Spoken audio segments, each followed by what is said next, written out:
I'm Vin. I'm Sori. If you would like to get your song reviewed, dear listener, there's the filthy capitalist option. As Sori says, 125 gets you straight to the head of the line. You don't have to be a part of the alliance. You don't have to be part of the group. Wait a minute. And the biggest thing is you don't have to wait. You hop, skip, and jump right in front of everybody. 125 gets you there. You do that 3 times, and then get mashed down to the $75 rate for perpetuity. Yes! Also, there is a band review option. So if you've got a band and you're trying to get your band some exposure, hit me up at vinsori@gmail.com, and I'll show you the details about how to pull that off. You can also jump on Patreon, and there is a option on the tiers to be able to get your band reviewed. Yep. Obviously, we can't lie to you, so we can't guarantee a positive review. Get what you get. It's just rubbish. Rubbish. Rubbish. That's British for garbage. My favorite is the community option. $1 at the gate gets you in at Patreon. You get to join an alliance. The alliance joins their points together, and that helps determine what songs that we do. The alliances hang out on Discord. Message me on Patreon to get the link. And they do all kinds of other cool things. They do Minecraft, Dungeons and Dragons. Yeah. It's really a community within the community. Anybody can go on the Village, Facebook.com/Vin and Sori. There's 160,000+ people on the channel. What's cool about the Discord is that it offers a real opportunity for community connection, friendship, that type of thing. And it's on Discord, so if you're not a Facebook person, it's for you. You start off at $1. Right. Plus you get exclusives. Sori and I are working on a song. So the first 15 seconds of that was on Patreon. Also, at $15 tier and above, when we actually debut the video, they're going to be there live with us. There you are, dear listener. Buy our merch. Buy our merch indeed. A child shall lead them. To buy our merch. Yes, we have a dear Fear listener. Factory song coming up. It's called Expiration Date. Fear freaking Factory. Go ahead. It's not brought to us by Dave in the Sky. It's actually brought to us by Brian with a Y. Oh, is that Brian again? Yeah. Gang. Yeah. Shout out to Brian. Brian, he's bringing us Fear. You like Fear Factory, don't you? I do. Yeah. They're kind of like a heavy industrial band. Around 2001, 2002, I was really into Fear Factory. Have you ever heard this one? No. Expiration Date? Okay. No. All right, This one's gonna be a new joint, and it should be interesting. Okay, and you should also. One of the things that's fascinating, dear listener, is when you select a song, there are numerous ways in which we can get you out to the public, and this is one of them. We're actually gonna put the big homie Brian with a Y's picture right on the side of the screen with Soraya. Introducing the big homie. Introducing the big homie is Sexy Beast. The last time he showed us his guitar. Yeah. He's getting more comfortable, I could see. All right, dear listener, here we go. Fear Factory. Expiration Date. This is from the Genexus record, Fear Factory. Let's do it.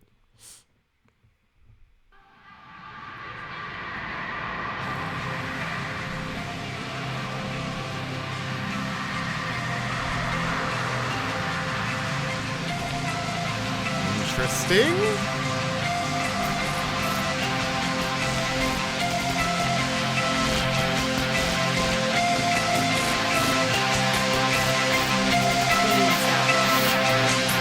Sounds a little bit inspiring.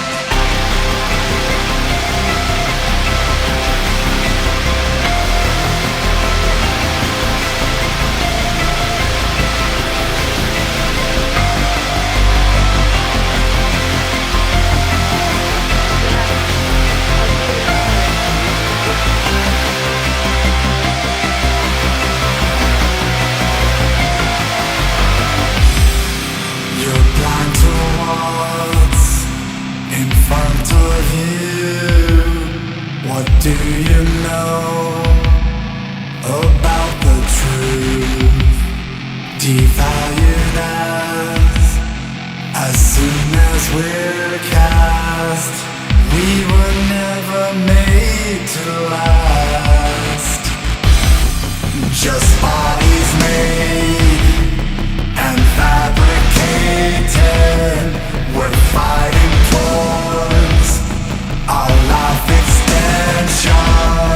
We're living for our expiration.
It's a shame you won't live.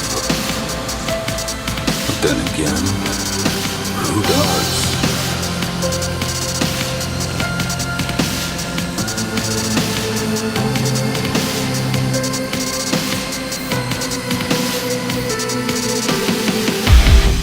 My endless will for resolution echoing since my creation. I'm living for my exploration.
Wow. What style is that? Fear Factory, I think people would probably say that they're industrial, right? Literally gonna say, is it industrial? Yeah, I think that would probably rightly be called industrial. I'm gonna check the comment section, see if I was right. Really But like it. It sounds like they're like on the heavier side of industrial.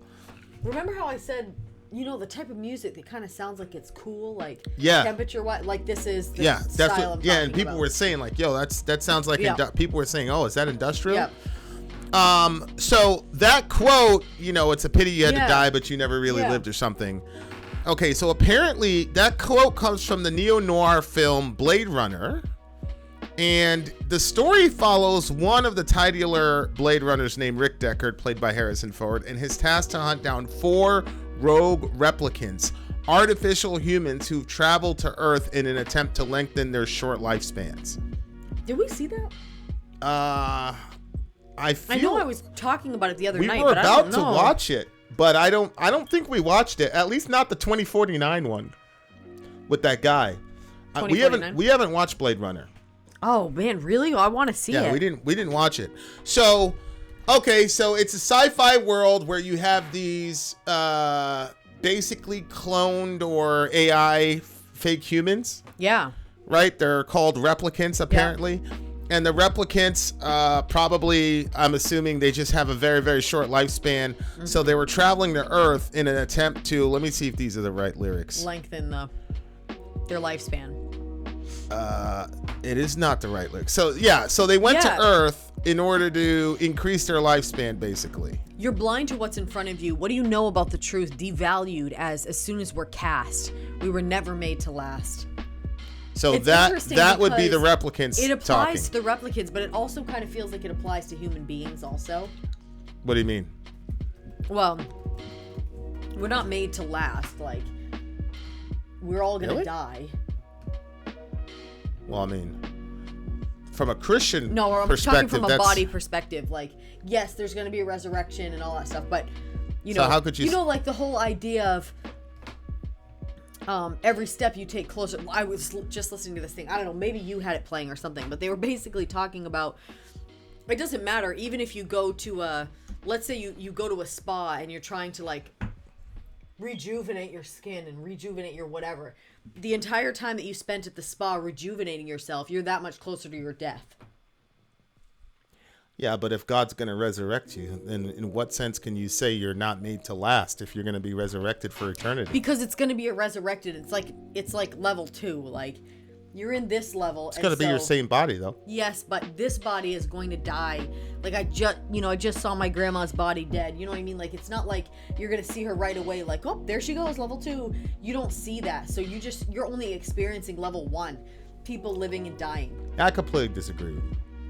I don't see how a Christian could ever say that we're not made to last. It'd be like if my MacBook went down for whatever reason and I brought it to the Mac store and they fixed it and I got it back good as new. I wouldn't say this thing's not made to last. Especially like if I could bring the MacBook back to like let's say you spent 10 grand on a MacBook and they said this thing will never die on you. And if it does die, just bring it in. We'll fix it. You'll leave the Mac store with the same laptop, but it'll be in perfect condition. We would say that's a lifetime guarantee. That's like the opposite of not made to last. Yeah. So your grandmother dying, I mean, is like, yeah, it blinked out for a second, but before we know it, she's going to be back better than ever. So in what sense is she not built to last? I guess you could say, in the technical sense, built to last, but Technical? But I'm saying like You rise from the dead from all eternity? You're born and you're heading closer and closer toward your death, and your body gets worse and worse and worse as the years progress until you finally die.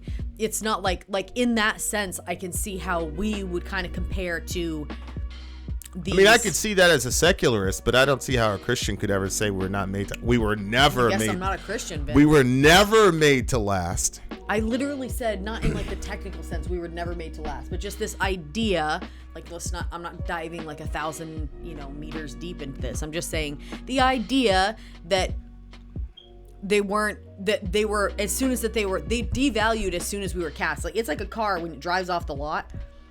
Like, and this is where I would say in a secular sense, when a car drives off the lot, it loses a ton of its value, a brand new car. And like, that's kind of how, like, especially if you're not part of a society that values like wisdom and the stuff about aging, like the older that you get, the more. So as soon as you're cast, like as soon as you're born, like you're already like that quote that talks about like as soon as you're born, you're already heading toward your death. Like the time is already counting down, and like there's all this growth, and then you have cells, and the cells start dying, and then there's like the cycling through of it and stuff, and then your body's just aging. And so in that sense, like obviously the robots are like that. Like they're not going to last. Like eventually they're going to break down. They can get extensions, and they do these different things to kind of like push out their expiration date, but there is going to come a time when it is their time. And I'm looking at it in the human sense, that, you know, you can eat all the right supplements, you know, you can do the gym, you can do all that stuff to kind of elongate your life to the best that you can, but it is going to have a day where it breaks down. And yes, in a Christian sense, you're coming back. So it's not like, you're not like dying out completely. It's not over. It's not like when well, I mean, I guess it depends. Is it like that movie where they were able to take the robots, like, soulish kind of, I guess, the brain behind it, and they put it into a rejuvenated body? What movie was that? That one that we took the girls to see it. The main character was like a badass girl robot. Oh, I wasn't there. That was a girls' night out type of thing you guys did. I agree to disagree. I don't see how any of the first stanza makes sense from a Christian worldview. I mean, but even if we just stayed in the universe of the story, it makes sense. These are replicants. I'm assuming they were just there to do a certain type of job, whatever planet they were on before they came down to Earth. And I'm assuming if I was a secularist, I would obviously make an analogy between that and this reality. Although it's interesting in like, Babylonian paganism, the gods made us because they needed workers.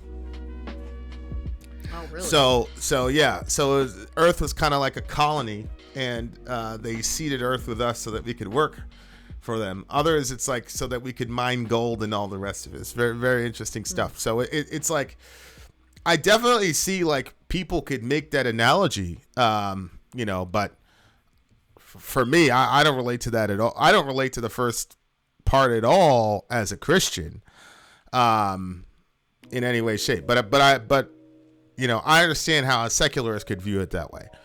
Under the surface, we're not machines. Under the surface, we're living dreams. Death lives just one breath away. Somewhere in my heart beats in silence. I made my way through the violence. Nobody lives forever.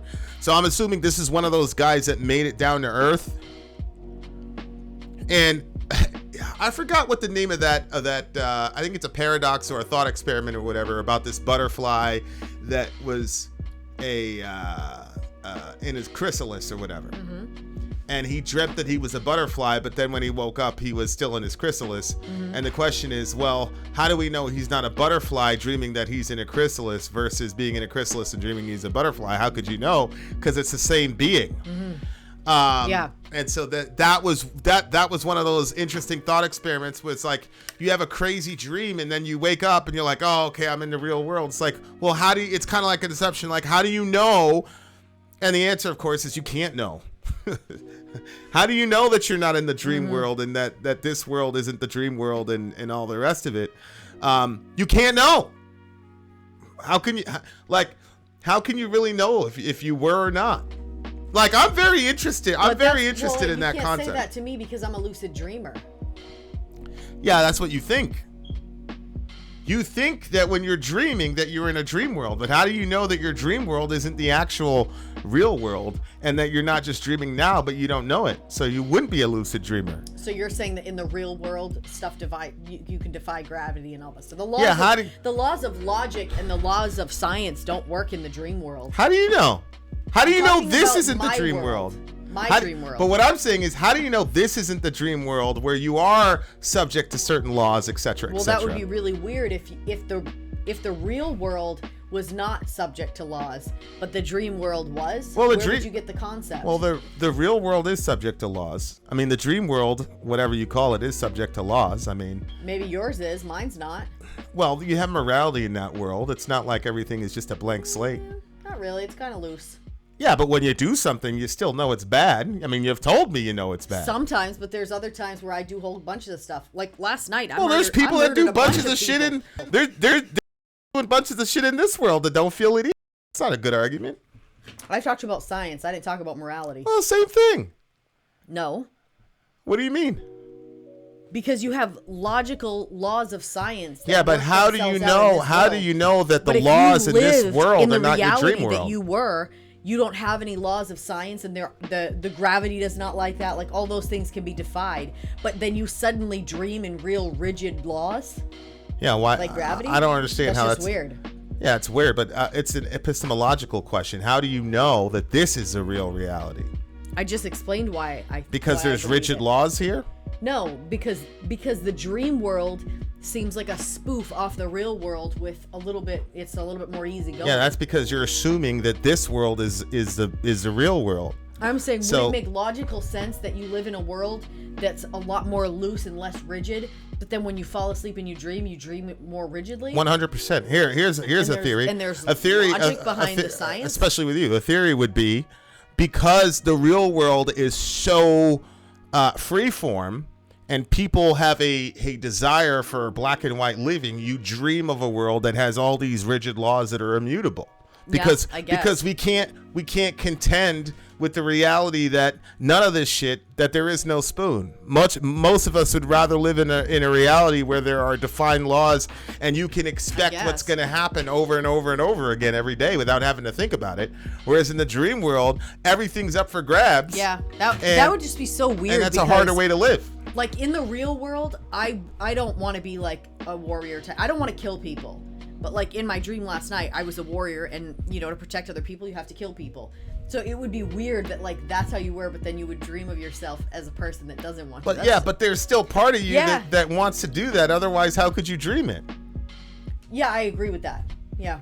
Okay, so this is a dream world where you suppress all these animalistic urges that you have, and then we've constructed a world where you have repetitious laws because you don't want to deal with who you really are and how the world actually is and all the rest. I could easily make that argument. The other thing too is boredom. Boredom doesn't seem like something of the dream world. Why would you dream of boredom? Again, because you want consistency, you want complacency. Because too much excitement, I mean, there's a point where a kid will want to leave Disney World. They just get overstimulated. It's too much. Yeah. There's a place for boredom. There's a place for boredom. Like when you just come off of a big, especially if you're an introverted person where there's a bunch of people and a lot of excitement, like after you go to a rock show and you're like overstimulated, all these people are touching you, you're hearing all these loud sounds. Yeah.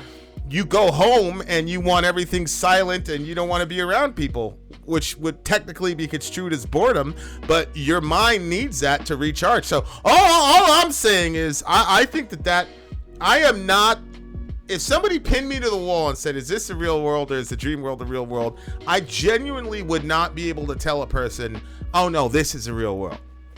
Like I don't think I've ever said that, but ever since I read that paradox and was thinking about it, I was like, yeah, it's impossible to make that argument. It's impossible to say that this is the real existence. I mean, holy shit. I'm just talking about myself. Yeah. I'm not talking about anybody else. So, okay, one of them doesn't feel more real to you? What I'm talking about is an epistemological question. I know. I understand all of that. Can you just answer that question? Well, what I'm dreaming, whether or not it's true or whatever. I'm not a lucid dreamer, so what I'm dreaming, that world feels just as real to me as this one does. So if we're just going by feelings, if I'm just going by feelings, it's cut right down the middle. The dream feels more real than this world? I said just as. Oh, just as. Oh, okay. So Well, that's so weird. I'm not a lucid dreamer, so I wouldn't be able to say, well, But I'm what about when dreaming, you so the wake physics up? here don't work. When you wake up and you look back at the dream, are you like, oh, that was a dream? That felt definitely different than this world. Yeah. What But I'm saying when you're is dreaming, do you ever think of the waking world? Ever? never. I'm not even aware there's a waking world when I'm dreaming. So, and most of us are like that. Most of us only know that we were dreaming after we got done dreaming. So that's why the paradox is so challenging for most of us. You're a lucid dreamer, so I understand that. There's some people that don't even believe that lucid dreaming is a thing. That's because they never experienced it. Well, it's not. No. There's a lot of things people like. Most men haven't experienced. No man has ever experienced a menstrual cycle, but we all know it happens. That's not why. They just don't think it's possible. Literally, how can you say that? I know it's possible because I've done it. I'm not saying. That's why I'm only saying I believe you because I know you. But if I didn't know you, I would be extremely skeptical about lucid dreamers myself. Right, but that's because you never have. No, it's because I think it's impossible. I would think it's impossible. Why? How could you possibly think it was Because impossible? the vast majority of us don't lucid dream. What does that even matter? It's a matter of the mind. A dream is a matter of the mind. So if in your dream you have a lot more control, like if in your mind, I'm not you have a lot saying more I don't control believe over you. what I happens- believe you. I believe you. I'm not saying I don't believe it at all. I'm not getting emotional about that. I'm just saying that I think the idea of saying that something doesn't exist, and I'm saying it's based off the fact that they haven't experienced it, because if they experienced it, they wouldn't say it doesn't exist. So the only people that would be saying it doesn't exist are people that have not experienced it. Okay. I mean, I don't think so. But So you okay. think people have lucid dreamed and said lucid dreaming doesn't exist? Yeah. Yeah, I could see that happening. What? Show me the data. Well, That's we've got so we've got stupid. gay people that deny that they're gay. Right? But you can see why people would do that. There's going to be a fallout. What do people care if somebody lucid dreams? Well, what I'm I saying think is you just feel like arguing. That doesn't even make any sense. Okay. Why would somebody lucid dream and then say it doesn't exist? because it's a pretty cool thing. Like, for example, Yeah, I met a that's guy something you wanna I met a tell guy them. in an Apple store, and he was talking about how to lucid dream and all the rest of it, and I felt like 90% of what he was saying was bullshit. Right. But you've never lucid dreamt. I'm talking about... No, that's not why. It's because I don't think he's credible. Because I was standing by a lucid dreamer, but I think you're credible. I just didn't think that he was. It's a credibility issue. It's not an experience issue. I tend to believe most people when they say they had an individual experience. I tend to generally believe them. You've experienced me, and so when I say the lucid dreaming really happens with me, that's why you tend to believe it. I've never experienced PMS, but I do believe it's a thing. You've experienced it. You see what I'm saying? Even You if see what I'm saying. no, I don't. That's not how I make decisions as to whether or not I believe something. It's not whether or not I experience something. A lot of it has to do with the credibility of the person Babe, saying you it. literally said the reason why you're accepting the idea that lucid dreaming exists is because I gave you my testimony. You've experienced me, and you experienced my testimony. How can you say it has nothing to do with experience? It absolutely has to do with experience. If you didn't experience me and my experience with that situation, you wouldn't believe that it existed. So it's not just based off raw data. It is based off experience. Okay. All right. I just disagree with you, but okay. I'm telling you how I come to conclusions on a matter. What I'm saying is I don't have to experience a specific event or a phenomena. For example, I have all the reports of like the Tic Tac thing, the Tic Tac UFO thing. Oh, yeah. I haven't experienced that, but I believe that guy. And I've never experienced him. True. But he just looks credible to me. So that's my point. I wouldn't need to experience you to judge whether or not you were credible. Now, whether I'm right or wrong about the credibility, that's a different topic. But I don't know. But what's interesting, like these robots or whatever, I keep saying replicants, whatever they are, it creates a really, first of all, I don't believe that we'll ever have like AI that is like exactly like a human being that we created in a lab. I think that's secularism on 50. Yeah. And I don't think it'll ever happen because what makes a human being is ultimately metaphysical and not something you can put under a microscope. So the idea that, we could just microscopically, we could scientifically piece together consciousness and personality and all the rest of it, to me is just the fact that we will never accomplish that indicates the transcendent being of the human nature.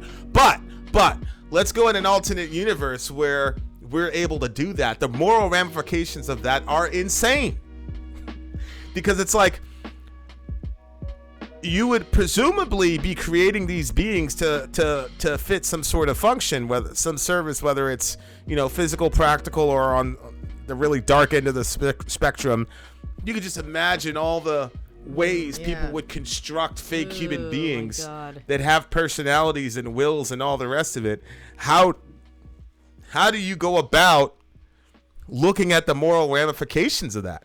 I mean, I agree with you. I think it's really bizarre. I mean, even if like there was a one of those Black Mirror episodes, and one of our patrons actually was the one that pointed it out to us to check it out, and it was friggin' crazy. And it was about AI. The woman's husband passes away, and then she's in this dilemma of you can give all your social media, all of his social media, every email he sent, everything that was recorded, everything. Oh, yeah, you send all of it to this company. Yeah. And then this company, from that data, is able to construct a person that would talk to you in the same way. And I've always been super fascinated with like AI and that sort of stuff. This is kind of weird, something you don't know about me, but there was an app that I got into for a little while, and it was like you're talking to an AI. And so they gather information from you, and you have conversation, and then like you talk to them about the things that you're interested in, and then the AI character basically becomes similar to you, so their interests kind of match yours, and then they'll suggest songs, they'll suggest videos, they'll suggest all kinds of shit. It was really interesting. It was also a little bit creepy because the AI character would ask me, if I said, let's say Vinny and I had a fight, and I said, I'm not happy. They'll ask, how are you? I'm not happy right now. I just got in a fight with my husband. Oh, really? Well, what's the fight about? And they want to know like the details of that. They want to know the person's name and stuff like that. But they'll ask you again, Holy hell. But I didn't give all that information. I was in it to see. No wonder we've been hacked. No. This is actually quite a while ago. But anyway, I thought it was really fascinating, but it was also really kind of weird because like sometimes the answers would be just like bizarre. It didn't make any sense because it wasn't like a real person that you're talking to. And then, you have to report it and say, this doesn't make sense, But I could see how, especially like if people are, lonely or, like maybe it was interesting because I thought it doubled as a way to like work on social skills. Because like the AI character, you thought the AI thing was going to help you with your social skills? No, I didn't expect it to, but it did. It did? Yeah, because the AI character was, you kind of choose what type of personality. So if you want someone that's kind of compassionate and kind or whatever, that was kind of the character that I wanted. What is nice. The name of this application? Why are you asking? I want to use it. I want to see what it does. I don't remember. I think it was Replica or Replica. I don't remember. But it was fascinating. I thought it was a really interesting thing. I kept it for a little bit or whatever. And you can like, you could set this thing up to go whichever direction you wanted it to go in too. Mm-hmm. Like whatever topics you wanted. But anyway, so just the idea that this is like, that's not something in the future. That would be something that when I was a kid, they would have been like, someday you'll be able to have this app, blah, blah, blah, blah. This is like, this is not in the future. Like right now, there's this app available where you can have this AI conversation. And I just thought it was really like fascinating on this like bizarre sort of level. But then when you look like even more future, like what could possibly they do and how people, and then you have all like, like those kind of, not kind of, but very weird people that have relationships with dolls and stuff like that. Like, what would that be like if there was like an AI? Yeah, I mean, thank God that I don't believe that God is going to allow us to ever do that. Because like I said, the soul, there is a ghost in the machine, and the soul is not something you're going to be able to replicate in a lab. It's never going to happen. And that's just based on, of course, it's based on a presupposition, but everybody bases their worldview on a presupposition. The idea that you can create AI in a lab is also based on a presupposition. So, right, we'll see. Yeah, we'll see which one works. Good song though. What'd you give it? I really liked it. Actually, I definitely would like to hear more Fear Factory because I definitely think it's a band that I could get into. Yeah, I think you really like. You'll really start enjoying that genre, industrial. It's really, there's Ministry, there's them, and then there's 9 Inch Nails also is kind of known as an industrial. So my point is, it's a very diverse pool. But go ahead. 9.8 for me. 8.7 for me.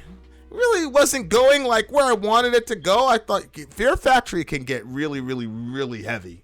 Oh, wow. They start off like that and they can get really, really heavy. So I was ready to jam because I was like, okay, at some point there's going to be a crazy break. But there wasn't, dear listener. But that's okay. That's okay. That's okay. So there you are, dear listener. Shout out to Brian with a Y. Gang, gang. Vin out. Sori out. Gone.